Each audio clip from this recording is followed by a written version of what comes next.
عليكم ورحمة الله وبركاته.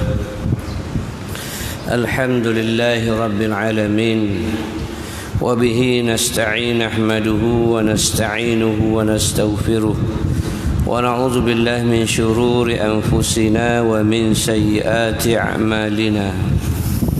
من يهده الله فلا مضل له، ومن يضلل فلا هادي له. أشهد أن لا إله إلا الله وحده لا شريك له، وأشهد أن سيدنا محمدا عبده ورسوله. اللهم صل على سيدنا وحبيبنا وشفيعنا وزخرنا وقروتنا ومولانا محمد صلى الله عليه وسلم، ثم إلى أرواح أزواجه وأصحابه والتابعين وتابع التابعيهم بإحسان إلى يوم الدين. اللهم افتح علينا حكمتك وانشر علينا من خزائن رحمتك يا أرحم الراحمين. اللهم ارزقنا فهم النبيين وحفظ المرسلين وإلهام الملائكة المقربين، والحمد لله رب العالمين. ثم أما بعد. Baik tuan-tuan, puan-puan, ibu ayah, mudah-mudahan kita semua dikasihi, dirahmati oleh Allah Azza wa Jalla. Pengacara majlis Syekh Abadi, ahli jawatan kuasa masjid. Di masjid apa saya tak tahu. Masjid penjara. Nama tak ada. Masjid Jabatan Penjara. Bukan nama Al-Mustaghfiri ke Al-Mustaqbili Mujahid, tak ada takut ada nama tak sebut, takut terasa hati orang tukang bagi nama. Nak bubuh nama masjid, buat pertandingan, peraduan tak. Baik. Tajuknya ialah Aku Rindu Padamu. Jadi sebelum saya meluruskan perkongsian ilmu lah, ceramah tu tak pandai, kuliah pun tak pandai, kita kongsi ilmu. Kerana di kalangan kita pasti ada yang ada ilmu tapi mungkin dia simpan ilmu dia. Kadang-kadang orang yang ada ilmu dengan alasannya dia seorang yang warak, dia tak tunjuk dia ada ilmu, lalu dia tak mengajar. Dia diam, bawa cara dia, bawa diri dia, bawa anak isteri dia, lepaslah bagi dia. Sebenarnya belum lepas. Siapa di sini yang sebagai ustazah yang ada ilmu agama, kalau dia tak gunakan ilmu agama untuk mengajar orang, untuk keluarkan daripada kejahilan manusia, hukum dia berdosa. Kalau alasan tak ada tauliah, kena pergi minta tauliah dengan Jabatan Agama. Dia ada temuduga dia bertulis, temuduga lisan. Kalau tak lulus juga, tanya pula yang tukang tanya, tukang metang mana tak lulus. Kenapa tak lulus? Kena tanya balik.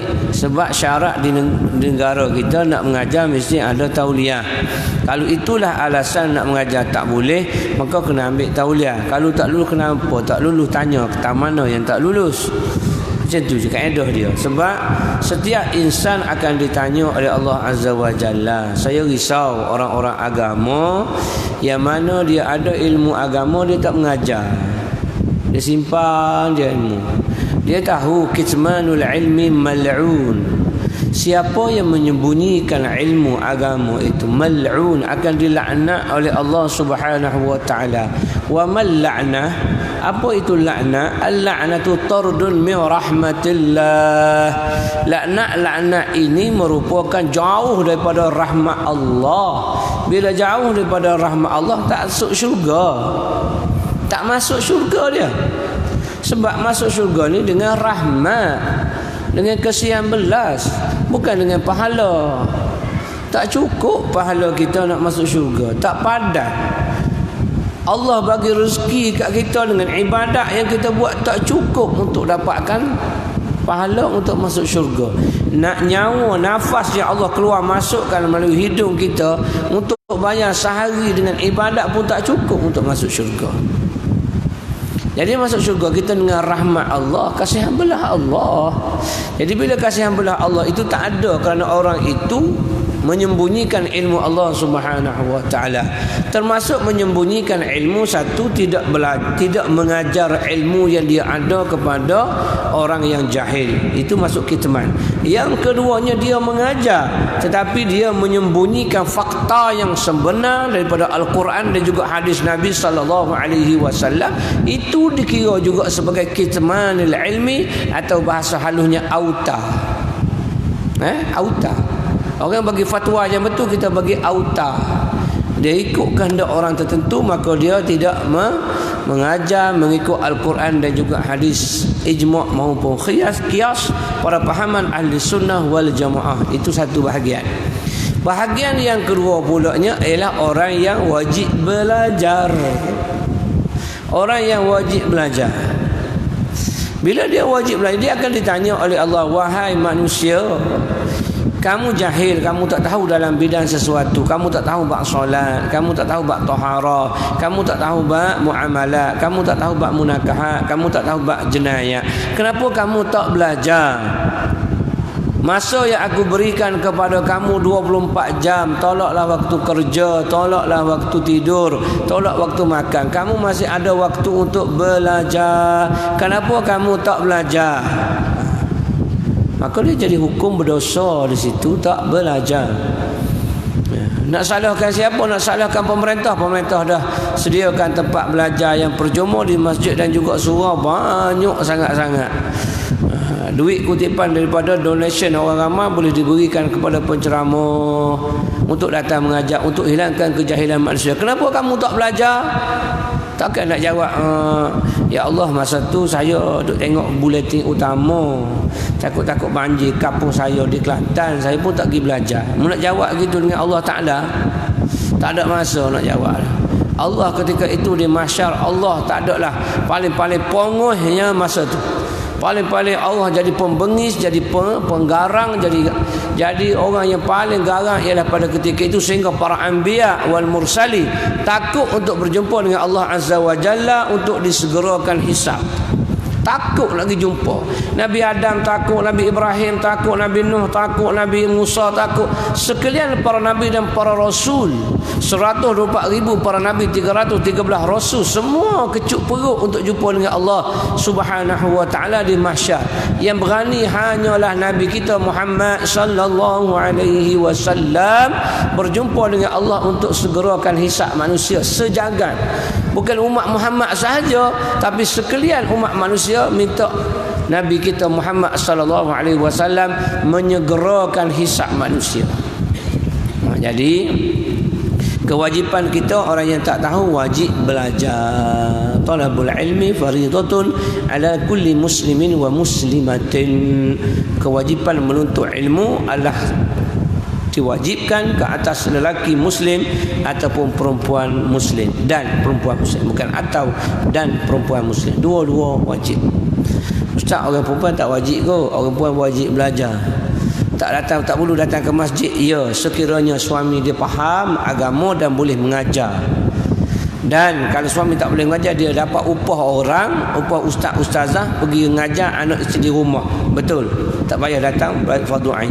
Sekiranya suami tak pandai mengajar dan tidak mengupah orang untuk mengajar dia di rumah dan sebagainya, maka si isteri boleh keluar rumah untuk menuntut ilmu fardu ain.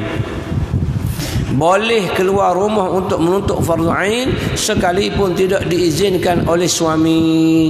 Sehingga macam tu sekali, isteri tidak dikira nusyuz, tidak dikira derhaka kepada suami kalau dia keluar untuk belajar fardu ain, nak sembahyang, nak bersuci, haid, nifas, wiladah dan sebagainya.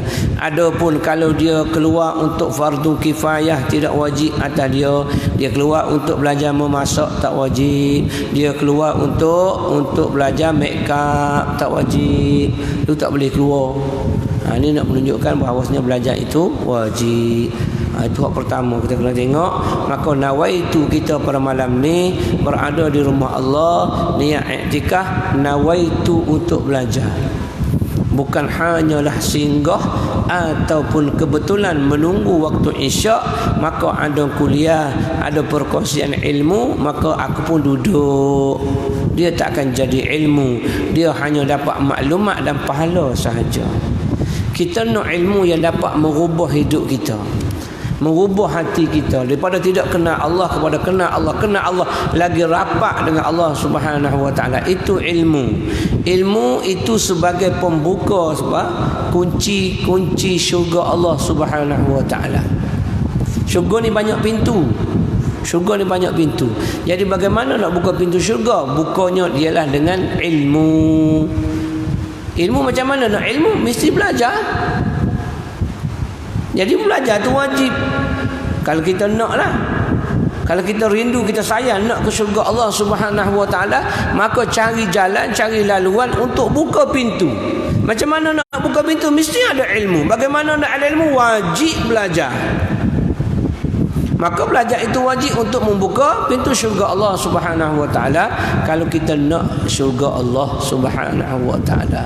Kalau tak nak syurga tak apa, biar. Tak payah belajar. Maka kamu tak boleh nak buka pintu syurga Allah. Kalau kamu tak boleh buka pintu, macam mana nak masuk syurga?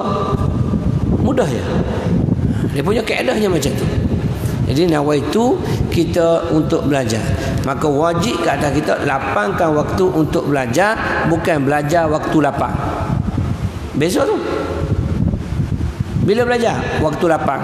Bila baca Quran? Ada waktu lapang, saya baca Quran. Bila zikir? Ada waktu lapang, saya zikir. Saya lapangkan waktu untuk berzikir kepada Allah. Saya lapangkan waktu untuk baca Quran. Saya lapangkan waktu untuk mentelaah kitab-kitab atau hadir majlis-majlis ilmu taman syurga Allah Subhanahu wa taala. Ya, kena macam tu. Kena lapangkan waktu. Bukannya menunggu waktu lapang. Bersedekahlah kamu sehingga kamu menjadi kaya. Jangan kamu tunggu kaya baru bersedekah. Tak betul. Bila nak jadi kaya? Habis sebuah kereta, tukar kereta lain. Tak jadi kaya. Tak ada kaya. Maka kalau macam tu, bila nak sedekah? Sedekah sehingga jadi kaya. Jangan tunggu kaya baru nak sedekah. Lapangkan waktu untuk belajar. Jangan belajar waktu lapang. Itu kaedah dia. Barulah kita mendapat ilmu Allah. Yang kita dengar, yang kita belajar itu, ia menjadi satu ilmu yang dapat menyuluh hidup kita. Kalau tidak, dia akan jadi informasi sahaja, hanyalah maklumat sahaja. Jadi nawaitu, niat baik-baik kita pada malam ni untuk kita belajar ilmu Allah. Sebahagian daripada sirah ikutan baginda Rasul sallallahu alaihi wasallam. Belajar dan mengajar adalah sunnah sirah perjalanan baginda Rasul sallallahu alaihi wasallam. Baik, baik tuan-tuan. Aku rindu padamu. Dua lah. Rindu pada Allah, rindu kepada Rasulullah. Allah kita tak nampak. Rasulullah kita tak pernah jumpa. Tak pernah jumpa Rasulullah. Kalau siapa terjumpa dalam mimpi dia, alhamdulillah, itu rezeki. Boleh tak? Boleh. Sebab Nabi SAW menyebut, man ra'ani fil manami faqad ra'ani haqqa fa inna syaitan la yatamassalu bi. Barang siapa yang melihatku di dalam mimpi mereka, maka itulah aku. Itulah aku. Kerana syaitan tidak dapat menyerupaiku. Fa inna syaitan la yatamassalu bi. Syaitan tak dapat menyerupai Nabi. Katalah dalam mimpi, hari ini Khamis, malam Jumaat, tidur malam garang, selawat 1000 kali, baca doa minta berjumpa dengan Nabi, baca doa apa Nabi sembahyang, baca 3 kum, mengiring ke arah kiblat, tidur, termimpi jumpa Nabi pada malam ni. Contoh dia, Nabi pun datang dalam mimpi dia, datang dalam mimpi kita. Dia kata, inni Muhammad bin Abdullah Rasulullah sallallahu alaihi wasallam. Maka kalau kita tengok itulah Nabi, maka tuan-tuan kena rujuk kepada ahli dia dulu dah. Kalau tuan-tuan belajar kitab Syama'il Muhammadiyah, alhamdulillah. Takut kita tak belajar kitab Syama'il, kita tak kenal bagaimana Nabi. Kita tak kenal maka tak cinta. Kita kena kenal dulu Nabi tu macam mana dalam mimpi dia. Dia datang dalam mimpi tinggi kau dia. Gemuk ke? Hitam ke? Rambutnya macam mana? Keningnya macam mana? Giginya macam mana? Jangguknya, jambangnya macam mana? Dalam Syama'il tu cerita semua lah. Gitu. Tu kaedah. Jadi mimpi malam ni, besok jumpa dengan orang-orang tertentu. Jangan duduk pergi kedai kopi lagi cerita malam tadi aku jumpa dengan Nabi. Takut pergi kedai kopi pagi esok kerja lagi duduk cerita kat kawan Allah. Malam tadi dengar kuliah ustaz, balik-balik malam tu aku tidur, alhamdulillah jumpa dengan Nabi aku. Tak sangka nakal-nakal aku pun boleh jumpa dengan Nabi. Kau jumpa? Duduk sembang kawan-kawan dia tak. Sebab dia jumpa Nabi. Kawan dia tanya, "Mak, Nabi tu gemuk tak?" "Oi, gemuk. Orang Arab." Orang Arab gemuk Syekh. Ya. Hitam lah. Orang Arab. Kena panas matahari mesti hitam, mana putih. Tinggi rendah. Dalam mimpi aku rendah hitam, rendah, rambut khiting. Hitam, rendah, rambut khiting. Nabi ke siapa? Dia dah bawa cerita dah. Duk minum ngeteh pagi-pagi kena nasi lemak. Insah aku jumpa Nabi. Dia memang kerja teruk sampai hitam dia. Rendah biasa je, macam orang biasa-biasa je. Rambut khinting. Tiga-tiga sifat tu semua salah. Nabi tinggi lampai orangnya. Tubuh kemerah-merahan putih. Rambutnya ikal maya. Bukan keriting, bukan rendah, bukan hitam. Salah belaka. Tapi mimpi tu lepas tu kena tengok molek mimpi-mimpi macam tu. Kalau dah rendah, hitam, rambut keriting, itu bukan Nabi. Itu anak toyol nak datang rumah kau pagi besok. Kena faham. Tu toyol. Faham? Bukan Nabi. Sebab tu kita kena kenal betul-betul. Nak kena Nabi. Bagaimana sifat dia, bagaimana tinggi dia, bagaimana sebab bagi orang yang suka kepada sesuatu benda, kita tengoklah orang muda. Kenapa dia pakai seluar ikut style Mak Saleh, seluar jeans ke, mesti ada jenama Dockers lah bagai-bagai. Sebab apa? Sebab apa seorang tu kadang-kadang dia duduk dalam bilik air dia duduk menyanyi seorang-seorang. Kalau zaman-zaman saya dulu, zaman-zaman Elikek lah 80-an, gemulah Elikek gemulah. Lagu apa? Kerana kau ke apa? Dia menyanyi seorang. Sebab apa dia menyanyi? Hadiran ombak membelai pantai. Siapa hot dan zaman tu tahu lagu tu. Orang zaman sekarang tak ada kau. Tiada putusnya percintaan itu, hembusnya bayang menyejukkan. Tak boleh payah cari makan orang lain pula. Sebab apa boleh menyanyi? Sebab apa kita tiru pakaian dia? Sebab apa kita tiru style rambut dia? Yang style rambut baru sekarang ni style dia longkang, celah kiri kanan. Pasal apa? Pasal apa kita buat macam tu? Iza ahabba syai'an fa aktsaru dzikru. Ulama jawab, kalau mu kasih kepada suatu benda, mu akan buat macam orang tu buat. Aksar zikruhu, mu akan banyak ikut orang tu. Orang tu makan macam mana, orang tu berjalan macam mana, orang tu menyanyi, orang tu dia ikut. Itu menunjukkan kamu suka kat dia. Lepas tu lagu-lagu orang penyanyi tu meniti di atas lidah-lidah orang yang kita suka. Kita ikut lagu dia walaupun payah nak ikut lagu-lagu, tapi kita ikut. Sebab kita suka. Aku rindu pada dia. Aku seronok. Zaman gemulah Michael Jackson datang ke Stadium Merdeka dulu. Saya ingat lagi. Ada seorang perempuan pengsan, histeria. Sebab terkejut tengok Michael Jackson depan mata dia. Walaupun orang tu dengan hidungnya belahnya, rambut keriting hitam, kuruh macam tu, tapi sebab dia seronok, dia suka sangat, maka pengsan dia boleh tengok Michael Jackson. Siap mengapa lagu bidek, wara-wara bidek, lagu apa pun tak tahu, jalan jetak.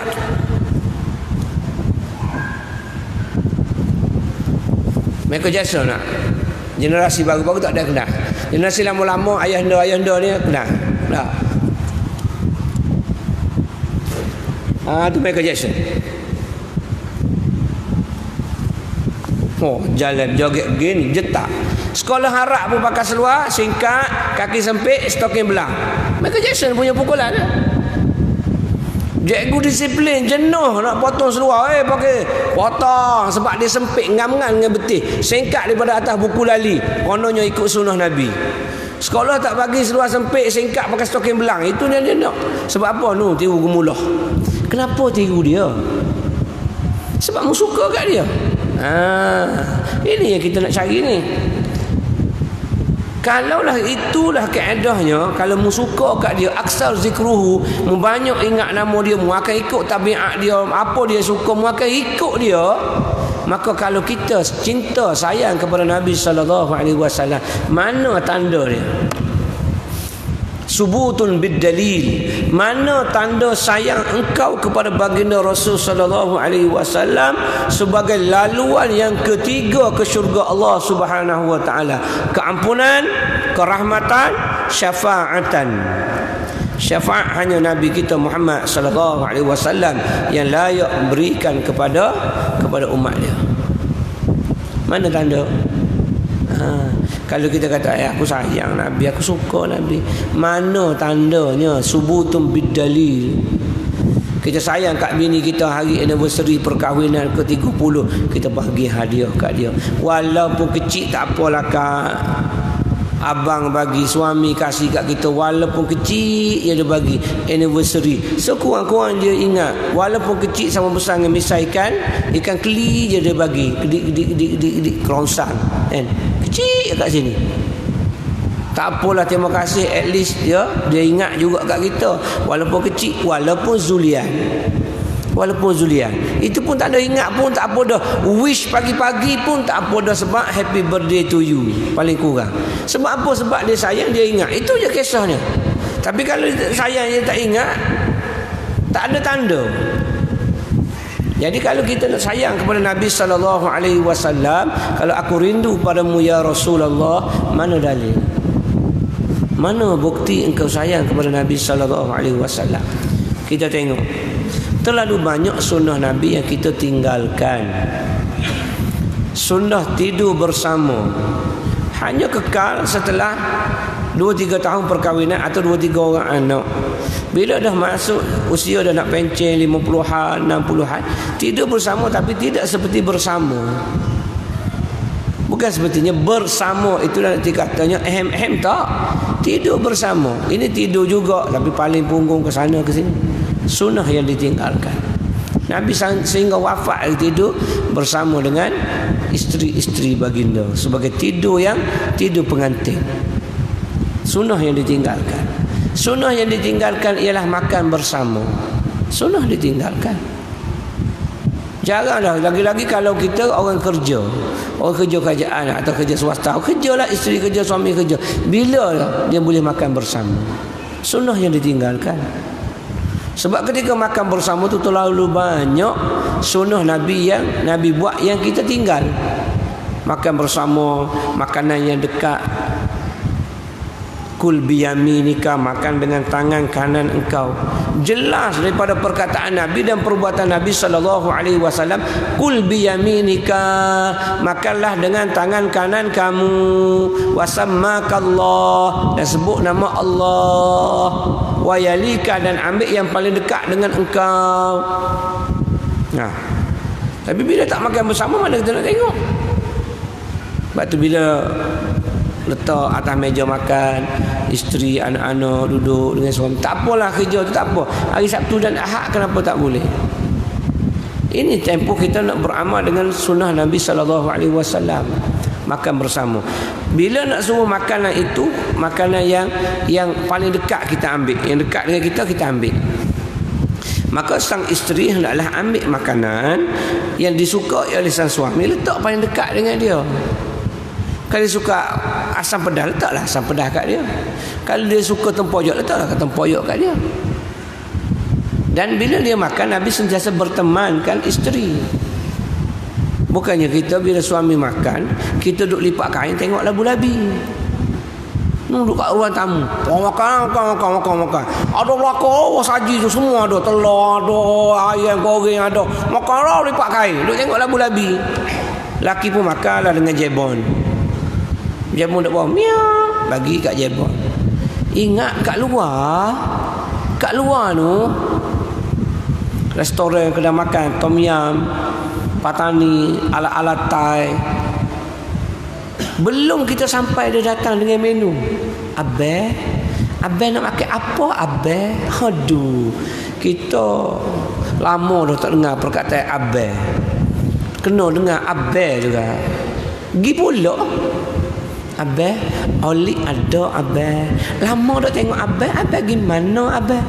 Padahal baru sehari tak mari je. Lama. Ambil kursi pun duduk tepi kita dah. Abang nak makan apa? Holik sejuk ada, holik panas pun ada.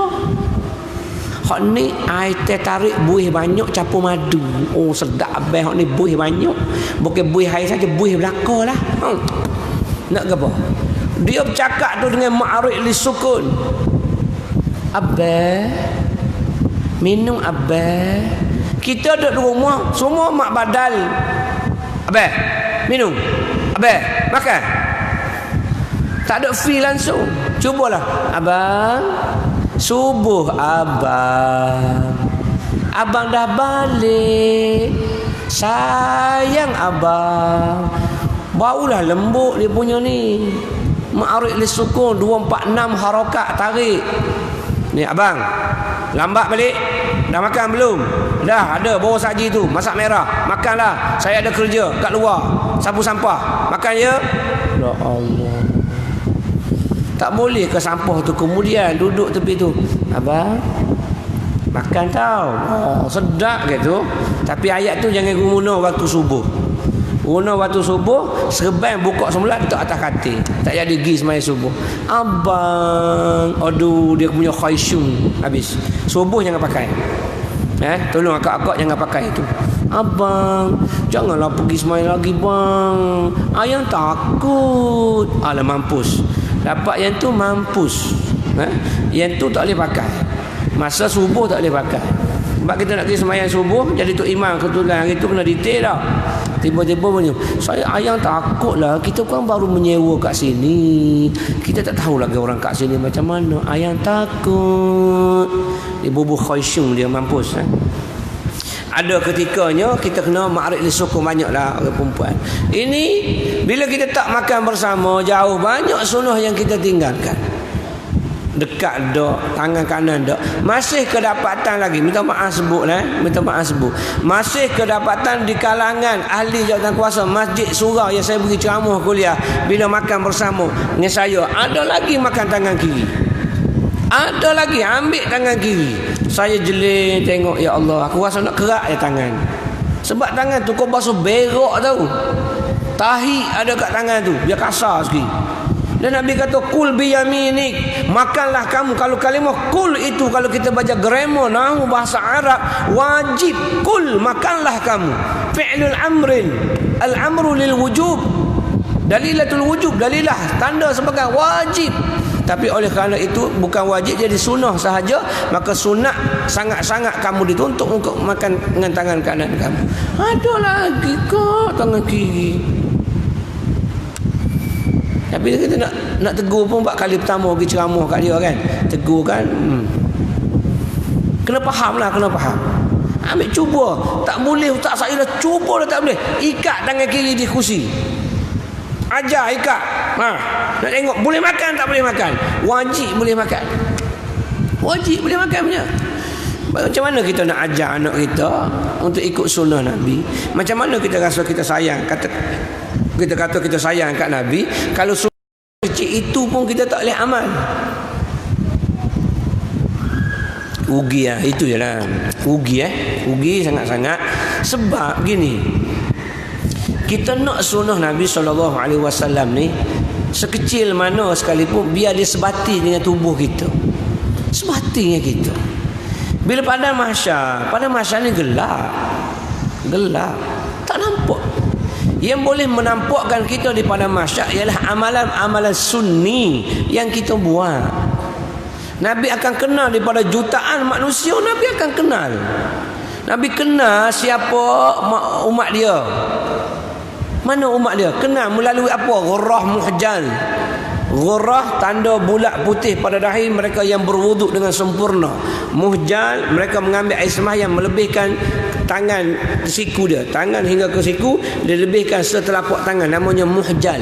Daripada jauh gelap ini dia akan terbit seperti cahaya nur. Nur di dahi seperti lampu orang pergi menyuluh ataupun pergi menoreh pagi.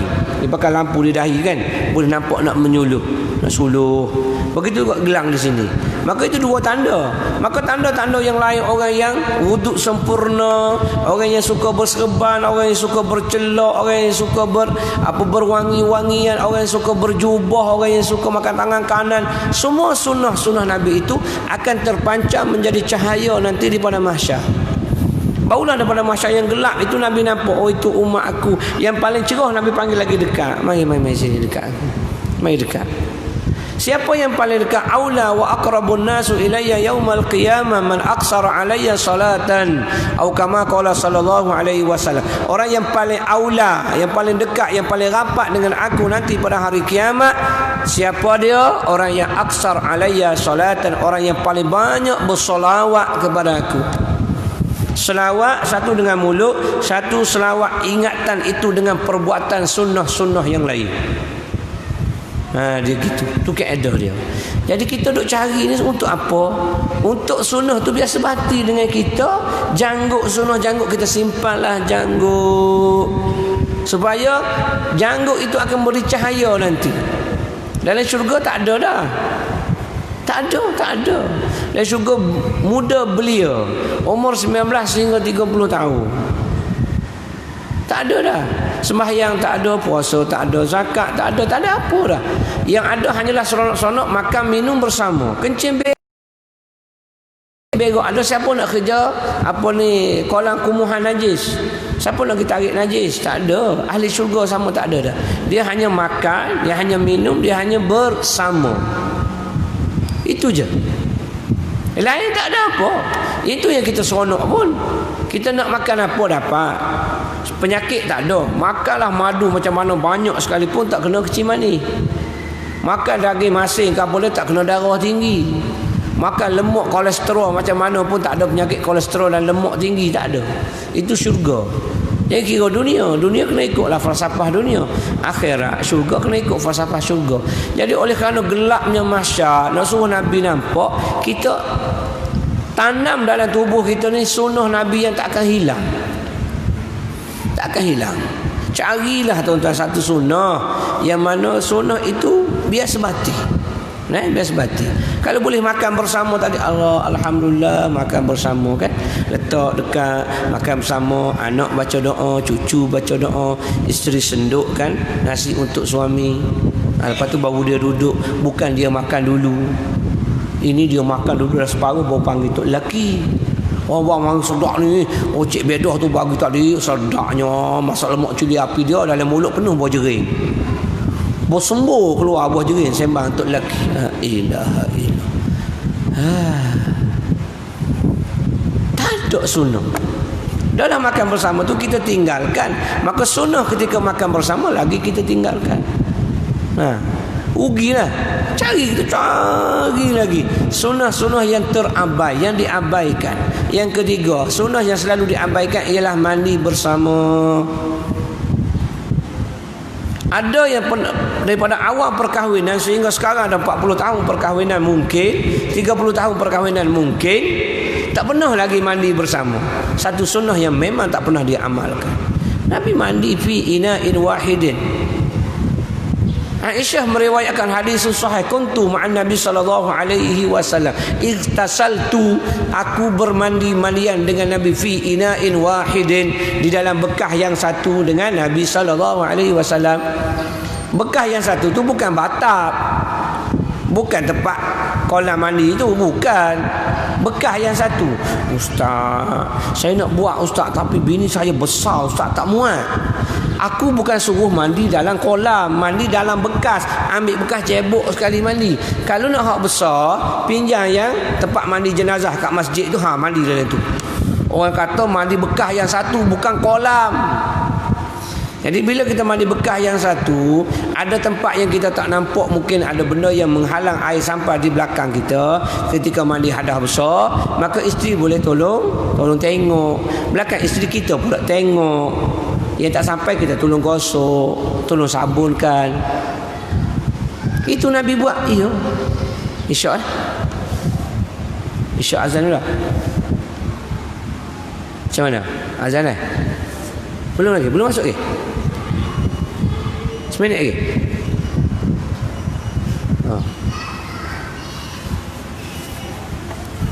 Sebab doa di antara azan dengan iqamah, di antara tempat mustajab doa.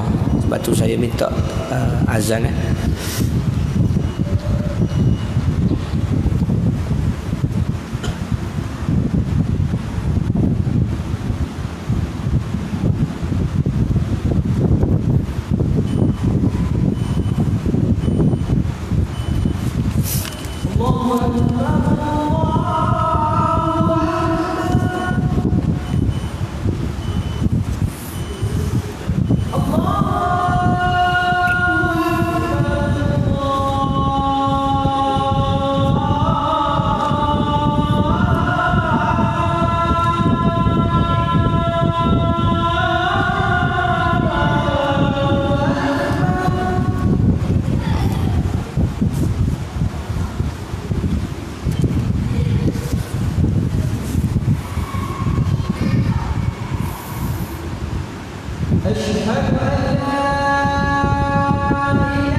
Ajar mandi bersama.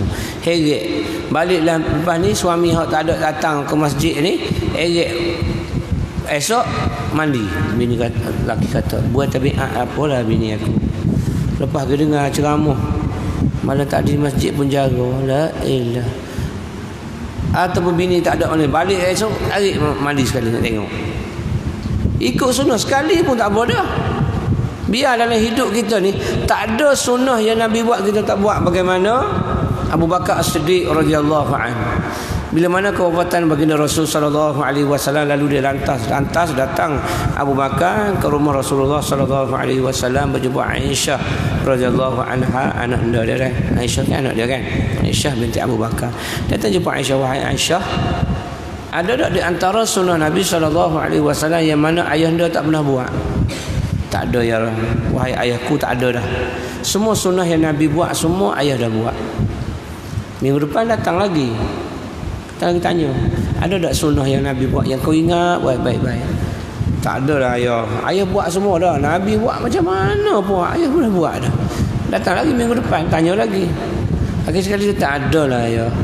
Satu sunnah ni ayah tak pernah buat, iaitu selepas daripada subuh Nabi akan pergi ke pasar Madinah untuk beri makan kepada fakir Yahudi buta. Ini ayah tak pernah buat. Fakir Yahudi buta yang mana duduk di pasar Madinah, kerjanya adalah mengutuk kutuk Nabi. Tapi Nabi suap. Dia kutuk, orang muda, kau baik, kau berakhlak, kau bantu aku, anak-anak aku dah tak ada tapi kau bagi makan kepada aku. Baik engkau. Engkau siapa? Saya orang sini je pakcik, saya orang kampung sini je. Padahal dia Nabi. Dia kata, kampung kita ni ada satu orang datang kampung kita namanya Muhammad. Dia ni mengaku Nabi.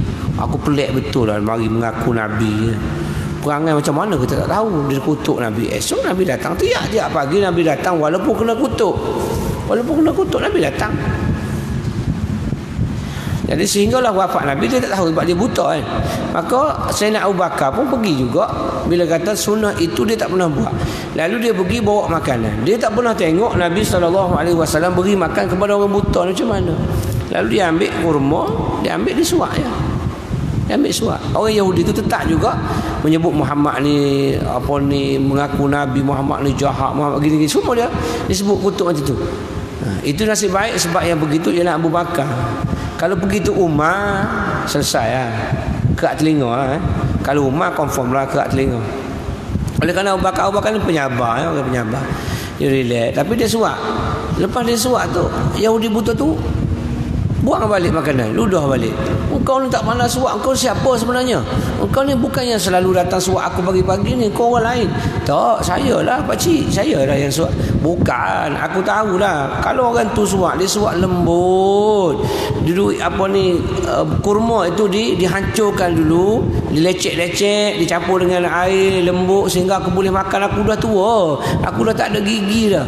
Aku makan dengan gusi, tapi pemuda tu memang baik. Tiap-tiap pagi dia suap aku. Oh dia bagus. Bukan macam kau ni. Kau pagi dengan tamang dengan biji-biji. Aku nak telan tak boleh. Tamang kerah macam ni. Kau bukanlah. Barulah Abu Bakar kata sebenarnya dia tu kawan saya. Dia kawan saya, dia dah tak ada dah pakcik. Kawan saya dah tak ada dah. Dia dah kembali ke rahmatullah. Dia dah balik jumpa dengan pencipta, dengan Tuhan dia. Oh, kawan kau baik Oh, dia belajar apa? Kalau kita belajar pondok ke, belajar kat mana? Tak. Dia itulah kawan saya nama Muhammad yang mengaku Nabi tu ke? Yalah, dialah Muhammad yang mengaku Nabi tu, yang datang tiap hari bagi makan kepada pak cik. Itulah Muhammad. Itu Muhammad. Ya, itulah Muhammad. Ya Allah, baiknya Muhammad. Dia, aku kata kat dia macam-macam, tapi dia tak suap aku. Setiap hari dia suap sehingga dia tak ada, dia dah mati. Tunjukkan kubur dia. Aku nak beriman dia. Aku percaya dengan dia lah betul sebenar-benar Nabi. Tak ada orang sebaik dan semulia hati dia.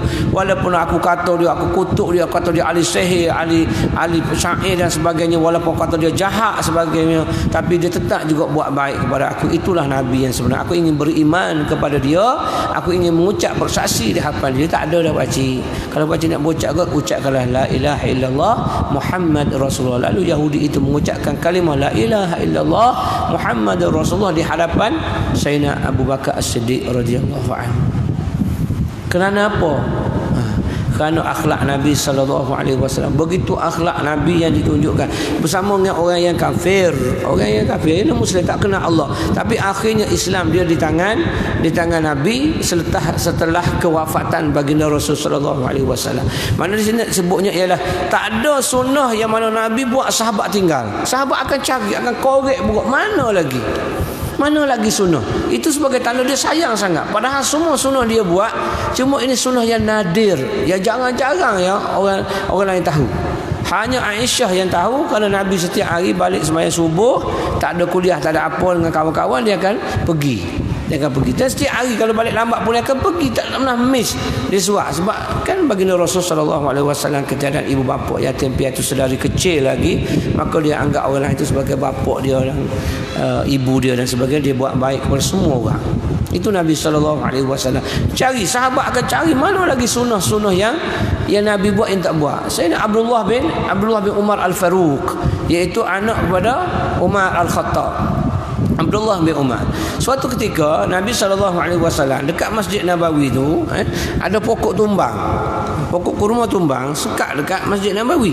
Masjid Nabawi sekarang tak sama dengan dulu. Dulu dia pokok-pokok tamak je. Asal dia kan tumbang pokok sini, sengit macam tu. Jadi Nabi nak masuk, Nabi tunduk kepala supaya tak terantuk kepala dia di pokok yang tumbang dekat dengan mimbar dia. Dekat pokok masjid ke mimbar tu kan tempat dia solat kan. Maka Abdullah bin Umar tengok perbuatan Nabi. Semenjak dia kecil dia tengoklah Nabi. Lalu kat tu Nabi tunduk. Lalu kat situ Nabi tunduk.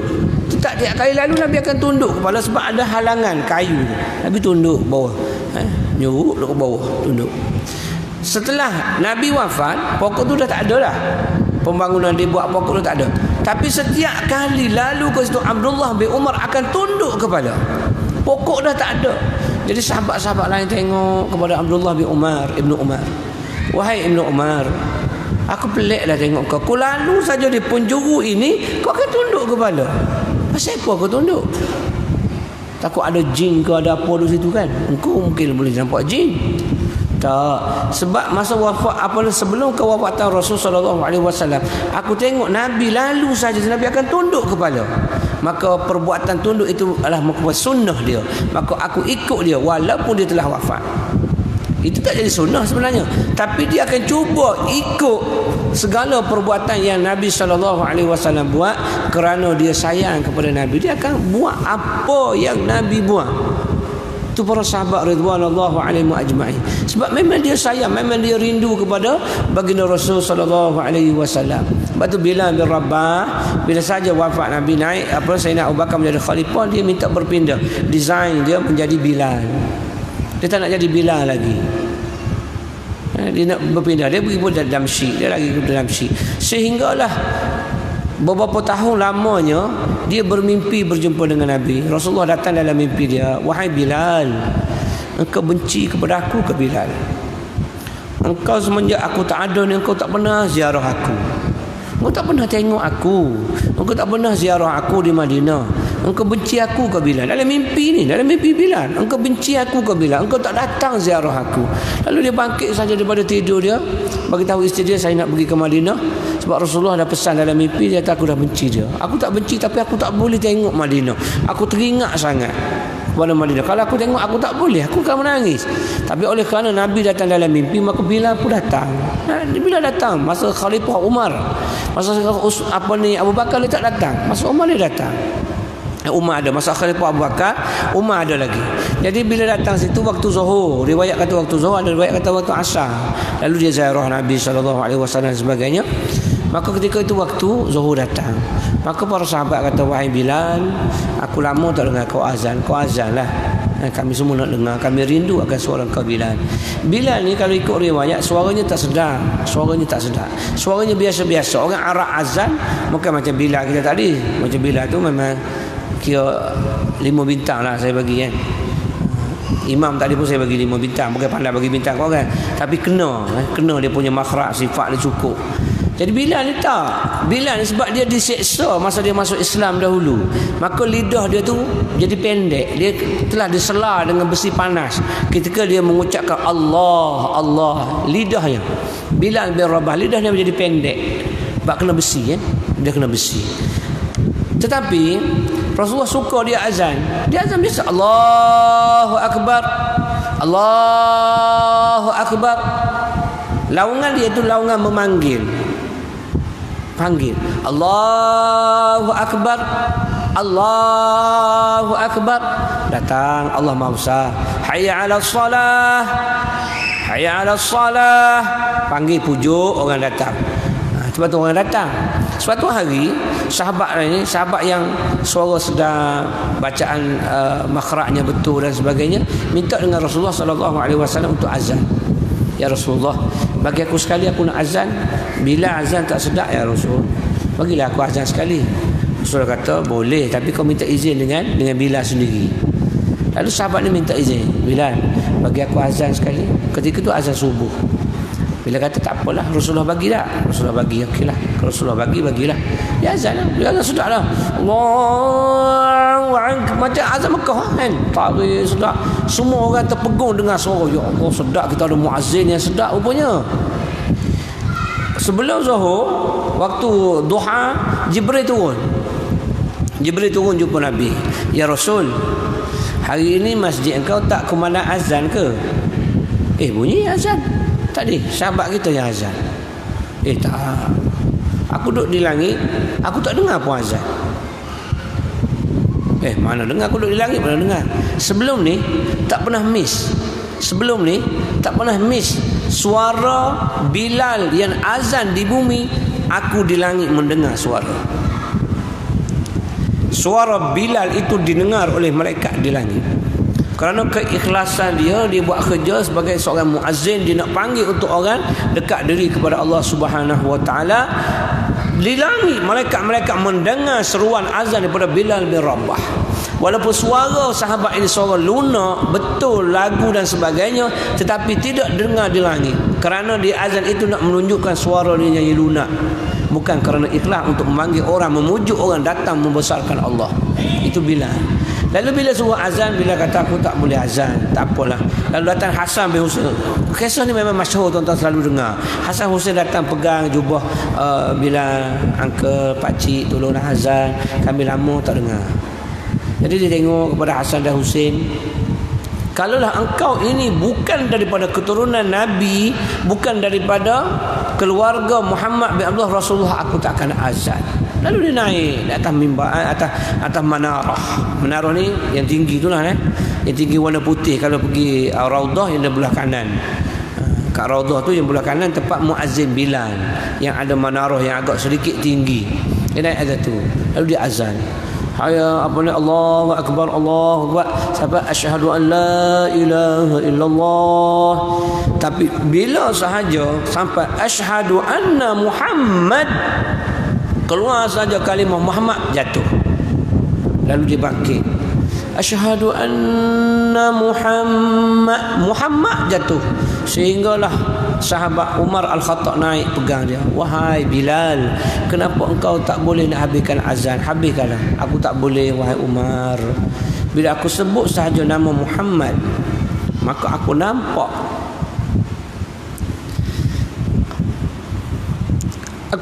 Rasulullah keluar daripada kamarnya. Aku nampak zahir Rasulullah berjalan ke sini untuk sembahyang bersama dengan kita. Aku tak boleh nak azan, aku tak boleh nak sebut nama Muhammad. Lalu dikuatkan oleh Umar pegang dia, lalu dia habiskan. Sehingga diriwayatkan kata dia pengsan kerana terlalu rindu dia kepada Nabi SAW. Dia nampak terompah Nabi, dia nampak ridak dia Nabi, dia nampak serban Nabi, dia nampak Nabi dengan jubahnya keluar daripada kamarnya untuk sembahyang. Kerana sayangnya kepada Nabi SAW, maka dia terpaksa azan kerana memikirkan keturunan Nabi, iaitu Hasan dan Husain minta. Jadi bila pun azan, itu kali terakhir dan kali pertama selepas kewafatan Rasulullah SAW, Bilal melaungkan azannya. Kenapa? Kerana terlalu rindu kepada Nabi. Lalu dia balik semula ke sehingga dia wafat di Damsyik. Dia tak boleh tunggu di situ sebab dia teringat kepada Nabi SAW. Dia terlalu rindu kepada Nabi sallallahu alaihi wasallam. Bagaimana tak rindu tuan-tuan kepada Nabi sallallahu alaihi wasallam? Nabi yang diarahkan oleh Allah masuk syurga, Nabi keluar balik tunggu umat. Ketika nak wafat pun Nabi masih sebut lagi ummati ummati, imra'ah wan nisa. Maknanya jagalah kamu akan perempuan, wahai umatku. Ada kata riwayat solat sembahyang. 3 benda yang dikhilafkan ulama di akhir kalam Nabi. Tapi yang nyata di akhir kalam Nabi ialah kalimah la ilaha illallah anni rasulullah. Sebab tu tuan-tuan, siapa yang pergi umrah, pergi haji, saya ingatkan bila sampai ke kubur Nabi SAW, beri salam kepada dia. Assalamualaikum ya Rasulullah, Assalamualaikum ya Habiballah. Walaupun kita tak boleh berdiri lama sebab polis dia tahan dan sebagainya, namun bagi salam dengan sebaik-baik salam. Dan juga sampaikanlah salam daripada sahabat-sahabat kita yang beri salam kepada baginda Rasul sallallahu alaihi wasallam. Dan yang kedua, tuan-tuan bersaksilah di hadapan Nabi bahawasanya engkaulah Muhammad Rasulullah. Asyhadu an la ilaha illallah wa asyhadu annaka Rasulullah.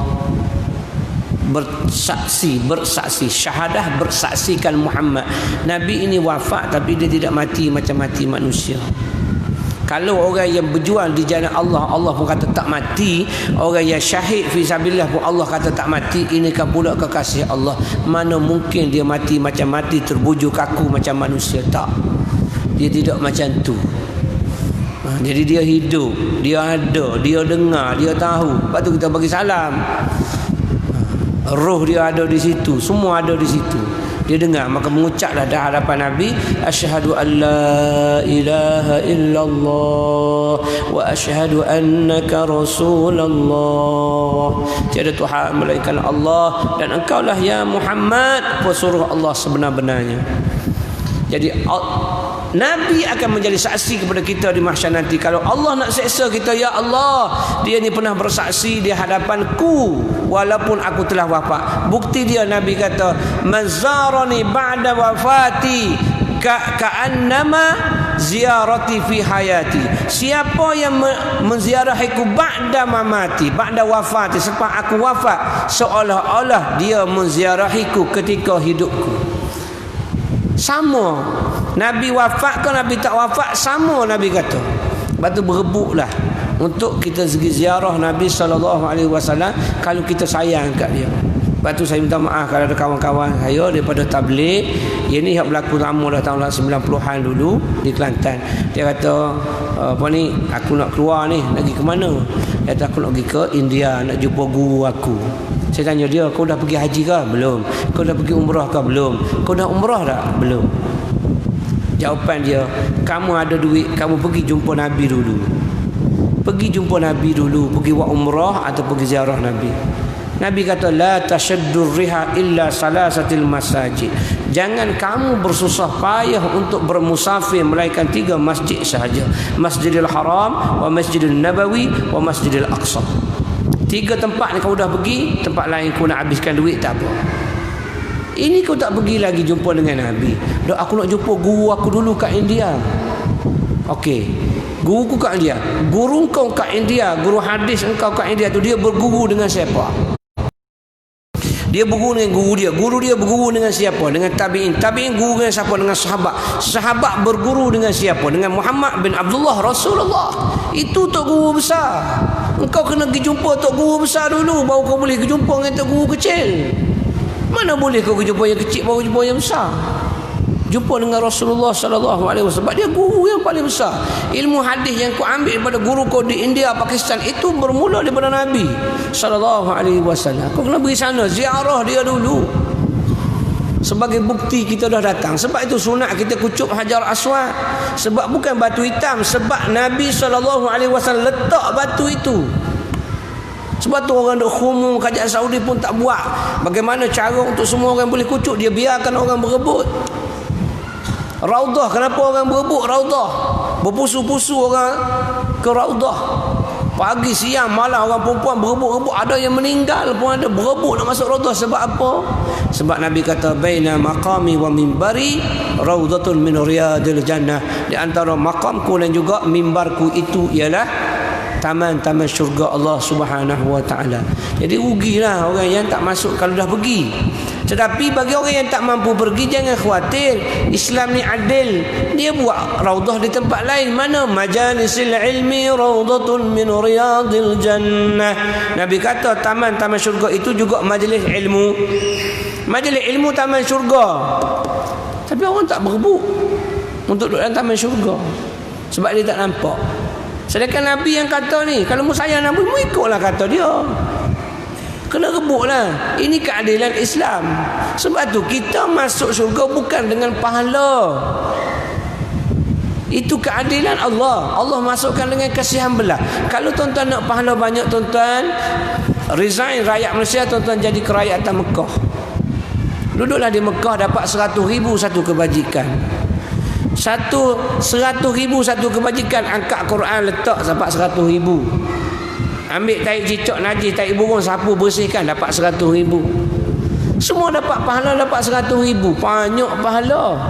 Orang yang susun Quran di Masjidil Haram jauh lebih banyak pahala dengan orang yang beriktikaf di rumah Allah di Malaysia. Kau nak kira pahala? Kau nak kira pahala? Orang yang sapu sampah lebih banyak pahala. Satu kebajikan 100,000. Masjid Nabi baru 1,000. Masjid Nabi. Masjid Aqsa baru 500. Masjidil Haram 100,000. Belanja RM1, Allah ganda 100,000. Sebab itu bila orang balik haji, balik umrah, orang sebut hajjan mabruran wa sa'yan mashkuran wa dhanban maghfura wa tijaratan lan tabura. Perniagaan yang tak pernah rugi bila kita berniaga dengan Allah Subhanahu wa taala. Kita laburkan di tanah haram, RM1 Allah gandakan 100,000. Sebab tu orang pergi sana balik dia tak akan miskin. Kalau dia habis 10,000 dia pergi umrah, pergi haji dan sebagainya, balik dia akan dapat balik lebih daripada tu. Sebab ini doa dia, lan tabura tijaratan, bukan berniaga jual ikan, jual sardin saja maksudnya situ. Maksudnya perniagaan kita dengan Allah Subhanahu wa taala tidak akan rugi, tuan-tuan. Selama-lamanya tidak akan rugi bila kita berniaga dengan Allah Subhanahu wa taala. Itu maksudnya, Jadi para sahabat akan cari mana ada sunnah Nabi, dia akan cuba untuk buat, untuk laksanakan. Sebab apa? Untuk meraih cinta Rasul sallallahu alaihi wasallam. Bila dia dapat cinta Rasul, dia akan dapat cinta Allah. Bukti, qul in kuntum tuhibbunallah fattabi'uni. Betul? Kalau kamu kasih kepada Allah, fattabi'uni, yakni ittabi'u sunnati Muhammad sallallahu alaihi wasallam. Ikutlah Muhammad. Yuhibbukumullah. Balasan daripada kamu kasih kepada Muhammad, mengikut Muhammad tadi, Allah akan kasih kepada kamu. Itu balasan dia. Maka kita kasih kepada Nabi kita Muhammad sallallahu alaihi wasallam. Kita rindu kat dia. Azam di hati kita. Saya kawan-kawan saya kata, kau pergi umrah, kau tak payah pergi Korea lagi, tak payah pergi Indonesia, kau simpan duit, kau simpan. Kau nak pergi pakej yang murah ada. Sekarang e-visa dah boleh. Cumanya visa pelancongan, visa pelancongan, keburukan dia tidak ada doman, tidak ada jaminan daripada muassasah. Sakit, demam, mati apa, dia tak ambil tahu. Itu sendiri punya personal. Dia memang untung sebab bayar 520 Saudi, kita dapat setahun. Berbanding dengan visa umrah dapat 40 hari je. Bayaran hampir sama, 480 rial. Hampir sama, tetapi muassasah tolong jaga, tolong cover kalau berlaku mati, sakit dan sebagainya, muassasah ambil tahu. Kalau yang tu pergi tak tahu. Ada yang pergi sendiri nak jimat, tak pernah pergi ke Mekah, tak pernah pergi buat umrah, pergi sendiri, memang jimat. Ambil hotel Lazada, tiket ambil awal, visa dah online kat rumah je, boleh dah, tak ada masalah. Tetapi bila pergi tak terarah, tak tahu. Pergi masuk sampai ke Jeddah, masuk duduk di Mekah, bersenang lenang, tak niat di mikot. Lepas nak balik 2-3 hari nak balik, barulah pergi buat umrah. Walhal mu masuk pertama mu kena terus tawaf kudum terus, mu kena niat di mikot. Kalau tidak mu kena bayar dam. Tak tahu. Sebab ni mudah, murah, travel ambil mahal dan sebagainya. Tuan-tuan yang nak begitu, kalau ada orang bawa silakan. Tak payah travel pun tak apa, tapi insurans kena ambil sendiri. Berlaku apa-apa susah, tuan-tuan. Kes yang terbaru saya pergi ceramah di Johor minggu lepas. Ada tu balik umrah, saya tak bagi tahulah travel apa-apa. Dia kaki dia pecah, orang pergi Mekah ni kaki tumit dia pecah biasa kan. Dia sejuk panas, tumit dia pecah. Jadi mutawif tu kata bubuh air Zam-Zam, bubuh kering. Jadi dia pun buah air Zam-Zam, basuh-basuh, dia bubuh kering. Kering apa tak tahu. Jumpa dengan kawan-kawan, minta kering sikit bubuh. Akhirnya dia merebak. Dia lagi pecah. Akhir sekali dia masa di sana tu sempat buat satu umrah je. Dia jadi macam orang melecur kena air panas. Daripada betis naik ke lutut sampai ke paha. Bila balik ke Malaysia, atas kapal terbang tu balut dengan tuala, naik kapal terbang mas. Ambil kain apa? Kain selimut. Kapal terbang balut sebab air dia dah pecah. Meleleh dah keluar. Tak busuk pun tempat air tapi panas pedih lah. Tak tahu sebab apa. Jadi mutawif tak bawa pergi klinik sebab dia sakit biasa. Bawa ke Malaysia. Sampai ke orang Batu Pahat. Bawa ke hospital Batu Pahat, dia mula ke biru-biruan. Dah biru. Duduk 2 hari, pergi ke hospital Johor Bahru. Hari yang ketiga duduk hospital, potong paha. Bukan potong kaki, potong paha. Tak dapat diselamatkan. Puncanya tak tahu. Kata kecil manis tak ada, darah tinggi tak ada. Katanya lah sebab umur 63. Taklah tua sangat. Sebab apa? Sebab tak ambil berat dan sebagainya, kita tak tahu. Kita kena pergi, siapa yang nak pergi umrah, kena tengok. Travel tu ada insurans untuk cover hospital pakar dan sebagainya. Tak nak berlaku macam tu. Kematian apa semua dia cover. Ambil yang tu. Pergi kali pertama sebab kita lagi niat betul-betul sebab nak jumpa Rasulullah. Sebab tu saya galakkan orang muda pergi naik Gua Hira. Kau boleh banyak Jabal Sur yang tempat Nabi duduk 3 hari dengan Abu Bakar ketika hijrah, naik juga kat situ. Carilah di mana ruang tempat yang mana Nabi pernah duduk, kamu pergi. Supaya setiap batu-batu yang berada di situ bersaksi di hadapan Allah Ta'ala nanti. Ketika mana kita mungkin direjam oleh batu-batu daripada neraka, maka batu-batu ini akan menyelamatkan kita. Batu-batu daripada Gua Sur, daripada Jabal Nur akan menyelamatkan kita. Ya Allah, si Pulan bin Pulan, Pulanah binti Pulanah ini pernah lalu di mana tempat laluan baginda Rasul naik bermunajat kepada engkau di Gua Hira. Takkan kau nak lontarkan dengan batu-batu neraka? Lalu batu-batu ini akan menyelamatkan semula orang yang pernah lalu di laluan Nabi SAW. Itu yang kita nak pergi, itu ziarah ke Taif, pergi ke Masjid Ibn Abbas, pergi ke ladang anggur Adas, tempat Nabi dikejar oleh Bani Taif, orang Taif yang kejar Nabi sehingga berdarah Nabi, berdarah habis badan Nabi sehinggalah masuk dalam tuapah Nabi tu. Nabi berlari 7 km, riwayat kata, ada riwayat kata 10 km daripada bandar Taif. Ketika itu Nabi lari nak keluar daripada Taif, lalu menyembunyikan diri di ladang seorang hamba yang milik Utbah bin Rabi'ah, 2 beradik namanya Adas. Adas ni yang hamba dia. Lalu dia ambil ambil anggur, kesian kat Nabi, bagi makan kat Nabi. Lalu Nabi sebut Bismillahirrahmanirrahim. Nabi pun nak makan. Lalu Adas pegang tangan Nabi. Wahai orang muda, engkau menyebut nama Allah, aku beragama Nasrani. Dalam kitab Nasrani pernah menyebut, siapa yang menyebut Bismillahirrahmanirrahim, itulah agama yang sebenar, agama penyudah bagi segala agama. Lalu Adas itu Islam di tangan Nabi SAW. Tempat tu Nabi duduk. Jadi kita pergi duduk juga di situ. Mana tempat Nabi duduk, kita akan pergi juga duduk untuk sebagai saksi nanti. Pokok-pokok anggur, batu-batu, udara, angin, langit, bintang, bulan, semua akan bersaksi di hadapan Allah bahawasanya kita pernah berada di tempat baginda Rasul SAW berada. Kalau kita sayang, cinta, rindu kepada baginda Rasul SAW, tu cara dia, kaedah. Jadi kalau kita tak mampu pergi, carilah sunnah yang ada, rujuk kepada kitab-kitab muktabar seperti Syama'il Muhammadiyah, Sirah Ibn Hisham dan sebagainya, untuk mengambil sunnah perjalanan hidup Nabi SAW untuk kita beramal. Jadi mudah-mudahan dengan sedikit amal kita itu, tapi dipandang banyak, dipandang oleh Allah sebagai kasihan Allah kepada kita.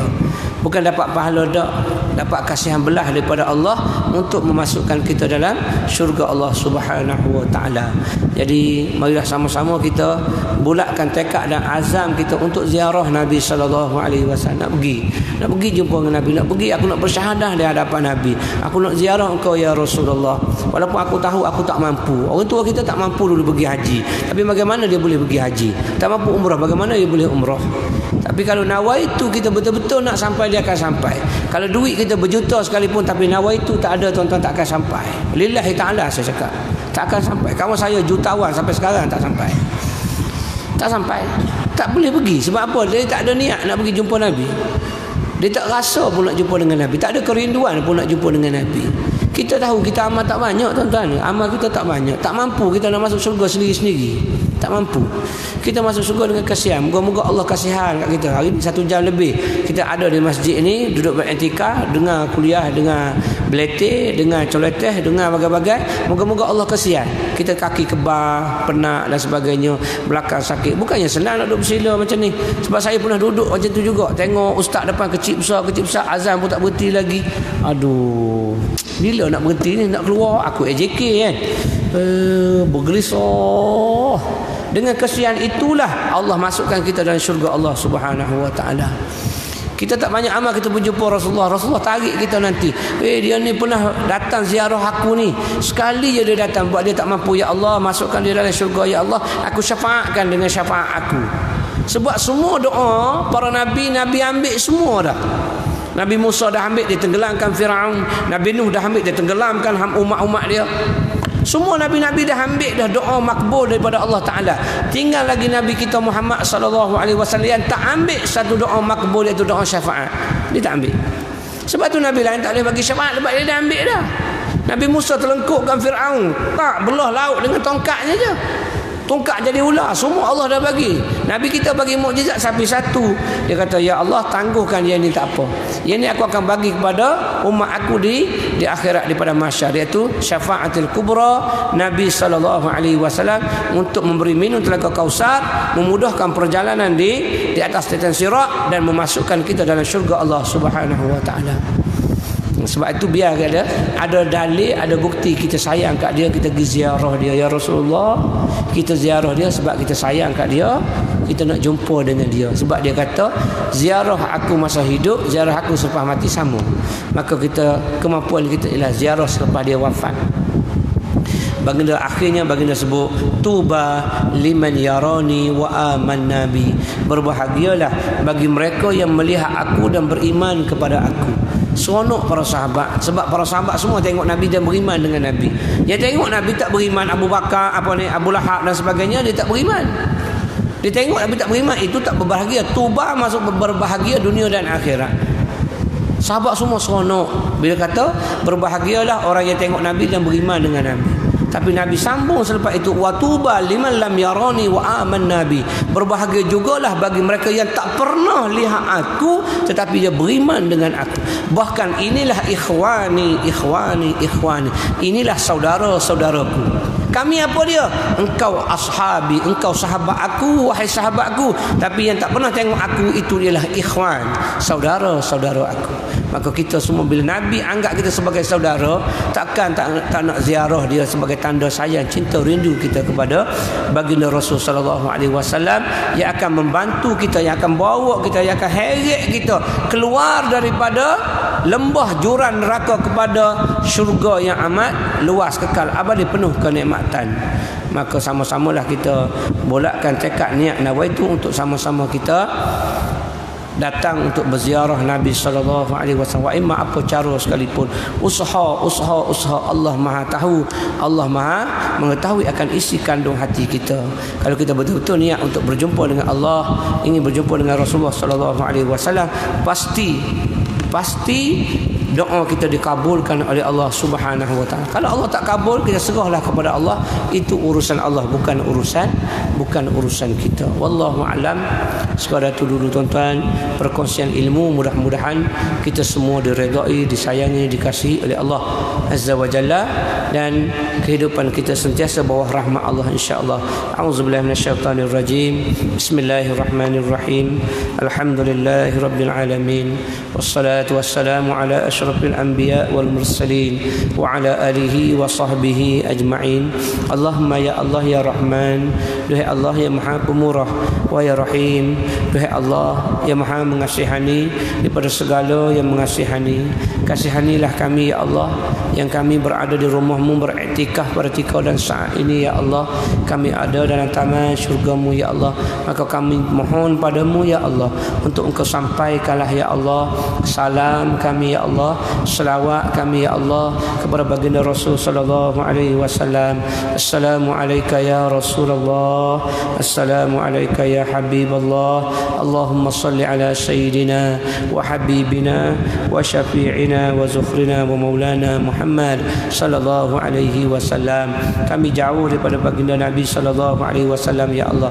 Kami jauh beribu-ribu batu ya Allah. Kami tak mampu untuk datang ziarah Nabi kami ya Allah. Namun sampaikanlah ya Allah salam kami, selawat kami sebagai tanda cinta kasih kami kepada kekasih-Mu Nabi kami Muhammad sallallahu alaihi wasallam, agar nanti di mahsyar-Mu, perhimpunan-Mu nanti kami diberi syafaatil kubra oleh Nabi kami Muhammad sallallahu alaihi wasallam ya Allah.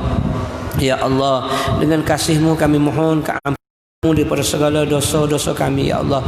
Dosa sengaja yang kami buat, dosa zahir kami ya Allah, dosa batin kami ya Allah, dosa kami ketahui ataupun tidak ya Allah, dosa-dosa yang kami lakukan selama ini. Mungkin dosa pagi tadi ya Allah, mungkin dosa semalam ya Allah, mungkin dosa minggu-minggu yang lalu ya Allah, mungkin dosa tahun-tahun yang lepas ya Allah, yang kami lupa untuk beristighfar kepada Engkau ya Allah. Maka ketika dan saat ini, ketika mana kami berada di rumah-Mu ya Allah, kami tetamu-tetamu-Mu ya Allah, kami berada dalam taman-taman syurga-Mu ya Allah, maka ampunkanlah dosa kesalahan kami ya Allah. Kerana Nabi kami Muhammad sallallahu alaihi wasallam pernah menyebut seringan-ringan akan azab-Mu dalam neraka nanti ya Allah, akan diletakkan dua bara api di telapak kaki kami, akan menggelegaklah otak-otak kami kerana panasnya neraka-Mu ya Allah. Maka ya Allah kami mohon keampunan-Mu ya Allah. Kami tidak mahu kami azab oleh neraka-Mu ya Allah ya Arhamar Rahimin. Sebaliknya ya Allah, masukkanlah kami dalam syurga-Mu ya Allah bersama siddiqin wassalihin wal anbiya wal mursalin, khususnya bersama Nabi kami Muhammad sallallahu alaihi wasallam ya Allah. Ya Allah ya Ghafur, Engkau telah ampun dosa kami ya Allah. Maka kami lebarkan doa ini juga ya Allah. Kami mohon Engkau ampunkan dosa kedua ibu bapa kami ya Allah, sama ada yang masih hidup, lebih-lebih lagi telah kembali ke hadrat-Mu ya Allah, yang berada di alam barzah pertika dan saat ini ya Allah. Ya Allah, Engkau Maha tahu barzah itu sempit, kubur itu gelap ya Allah. Maka luaskanlah barzah yang sempit itu ya Allah, seluasnya rumah-Mu ini ya Allah. Ya Allah, gelapnya kuburan itu ya Allah, maka terangilah kuburan yang gelap itu seterangnya rumah-Mu ini ya Allah, agar tiada ketakutan lagi akan kedua ibu bapa kami ya Allah ya Arhamar Rahimin. Ya Allah, jika ditakdirkan untuk dipisahkan roh dan jasad kedua ibu bapa kami ya Allah, maka Engkau perintahkanlah Israel-Mu ya Allah, agar berlembut kepada kedua ibu bapa kami ya Allah, selembut terpisah roh Muhammad sallallahu alaihi wasallam ya Allah, agar tidak terasa sakit lagi akan kedua ibu bapa kami ya Allah. Kerana ibu-ibu kami pernah sakit kerana kami ya Allah. 9 bulan 10 hari lamanya kami berada dalam kandungan ibu kami ya Allah. Ke mana sahaja akan dibawa kami ya Allah, ke hulu ke hilir, ke tempat kerja ya Allah, beban ditanggung tidak terberi ya Allah. Maka jangan sakiti mereka lagi ya Allah. Ya Allah, ketika melahirkan kami ya Allah, bersimbah darah mulia daripada rahim suci ibu kami ya Allah, sakitnya ya Allah, sakitnya ibu kami ya Allah ketika menerak untuk melahirkan kami ya Allah, sakitnya mereka ya Allah. Maka jangan sakiti mereka lagi ya Allah. Mereka hampir habis nafas nyawa ketika menerang untuk melahirkan kami ya Allah, bertaruh nyawa ya Allah. Maka ya Allah, jangan sakiti mereka lagi ya Allah ketika sakaratil maut datang kepada mereka ya Allah. Bapa-bapa kami ya Allah sanggup berjaga malam, asalkan kami ketiduran ya Allah. Bapa-bapa kami sanggup kelaparan, asalkan kami kekenyangan. Bapa kami sanggup hutang piutang, asalkan kami dapat pelajaran untuk mengenal-Mu ya salam. Maka jangan sakiti mereka ketika sakaratil maut lagi lagi ya Allah. Ya Allah, dengan kasih-Mu juga kami mohon keampunan buat guru-guru kami ya Allah, ustaz-ustazah kami ya Allah, yang mulia hati mereka ya Allah, sahabat memberi ilmu kepada kami ya Allah, sahabat-sahabat kami yang sentiasa mengajak kami ke arah kebaikan ya Allah, jiran-jiran tetangga kami ya Allah yang baik pekerti budi mereka ya Allah, menjaga hak-hak kejiranan ya Allah, muslimin dan muslimat, mukminin dan mukminat ya arhamar rahimin. Ya Allah, kiranya ada yang sakit pertika dan saat ini ya Allah, mohon kesembuhan untuk mereka ya Allah. Mana yang bersengketa, damaikanlah hati-hati mereka ya Allah dengan kasihan-Mu ya Allah, dengan kasih sayang-Mu ya arhamar rahimin. Ya Allah, rezeki yang jauh dekatkan sedikit, perbanyakkan banyak, berkatilah cukupkan buat kami ya arhamar rahimin. Wa sallallahu ala sayyidina Muhammad wa ala alihi wa sahbihi wa sallam, walhamdulillahi rabbil alamin. Aqulu qawli hadza wa astaghfirullah li wa lakum. Assalamu alaikum warahmatullahi wabarakatuh.